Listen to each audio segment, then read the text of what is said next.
Paint ചെയ്യാൻ വേണ്ടിയിട്ട് canvas board വാങ്ങിച്ചു വെച്ചിട്ട് കുറേ നാളായി. അപ്പം നിങ്ങൾ വിചാരിക്കുന്നുണ്ടാവും പെയിന്റിംഗ് ആണ് ചെയ്യാൻ പോണെന്ന്. പക്ഷേ തെറ്റി. ഇനി നമ്മൾ ടെസ്സറാർട്ട് ചെയ്യാൻ പോവാണ് ക്യാൻവാസ് ബോർഡിൽ, അതും സ്പെഷ്യൽ ആയിട്ട്.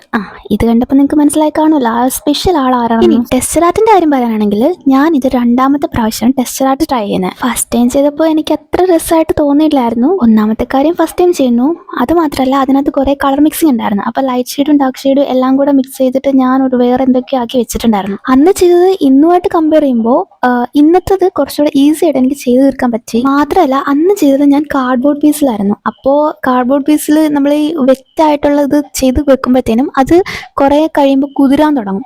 അപ്പോൾ ആ ഒരു പ്രശ്നം ഇതിനകത്ത് വരച്ചപ്പോൾ ഉണ്ടായിരുന്നില്ല. കാരണം ഞാൻ ക്യാൻവാസ് ബോർഡിലാണ് വരയ്ക്കുക, അത് തന്നെ അത്യാവശ്യം കട്ടിയുള്ളതാണ്. അതുകൊണ്ട് തന്നെ വലിയ പ്രശ്നം ഉണ്ടായിരുന്നില്ല. പിന്നെ എപ്പോഴും വില്ലനായിട്ട് വരിക ആ ഒരു പെർഫെക്ഷൻ ആണല്ലോ. അപ്പോൾ പെർഫെക്ഷൻ ഞാൻ മാക്സിമം ചെയ്യാൻ നോക്കി. എന്നിട്ടും അവിടെ ഇവിടെയൊക്കെ ഒരു വളവും തിരിവൊക്കെ ഉണ്ടെന്നാണ് എനിക്കൊരു സംശയം. നിങ്ങൾക്കും ആ സംശയം വരാം. ഈ ഒരു പോർഷനൊക്കെ ചെയ്തുകൊണ്ടിരിക്കുമ്പോൾ എനിക്ക് കറക്റ്റായിട്ട് അറിയാൻ പോലും പറ്റുന്നില്ല അത് കറക്റ്റായിട്ട് കിട്ടുമെന്നുള്ളത്. അങ്ങനെ സെൻറ്റർ പോർഷനിലുള്ള ആ ഒരു ട്രയാങ്കിൾ ഉണ്ടല്ലോ, അത് കറക്റ്റായിട്ട് വന്നപ്പോൾ എനിക്ക് ഓക്കെ പക്ക റെഡി ആയിട്ടുള്ള പോലെ എനിക്ക് തോന്നി. എന്നിട്ടും കണ്ടോ അവിടെ ഒരു ചരിവ്. എല്ലാ മഹത്തായ സൃഷ്ടിക്കും ഒരു ചരിവുണ്ടെന്നാണല്ലോ വെപ്പ്. അപ്പോൾ കുഴപ്പമില്ല. അപ്പോൾ ഒരു ലൈക്ക് തന്ന് സപ്പോർട്ട് ചെയ്തൂടെ.